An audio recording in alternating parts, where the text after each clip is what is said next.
Sa kabilang banda naman mga idol ay ngayon nga pong si LA Tenorio na ang nagsisilbing playing coach ng Magnolia ay hindi na din ito nakataka sa mga nagtatanong kung posible bang bumalik ang Pure Foods legend and former two-time PBA season MVP James Yap sa kupunan para dito na magkaroon ng official retirement. At nang matanong si Tenorio patungkol dito ay sinabi nito na sa ngayon umano ay wala pa daw usapan tungkol dyan, pero ipapaalam niya daw agad sa lahat kung ano man ang magiging development sa hinaharap. Paliwanag ni Tenorio na sa status daw ni James Yap ay sa palagay niya umano ay magiging malaking boost daw ito para sa buong Magnolia organization kung gusto ni Yap magretiro sa kapunan nila.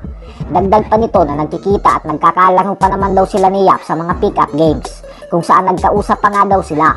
At sinabihan niya daw mismo ito na pwede siya nitong kausapin or tanungin patungkol sa Magnolia comeback. At kapag kinausap daw siya nito ay ipaparating niya umano ito sa management. Hanggang ngayon po kasi ay gustong-gusto makita ng mga fans na bumalik si James Yap sa Magnolia franchise. At dito niya natuldukan ang kanyang matagumpay na PBA career. Lalo pat 7 kampyonato ang naidala niya sa organisasyon na ito kasama na dyan ang 4 na finals MVP.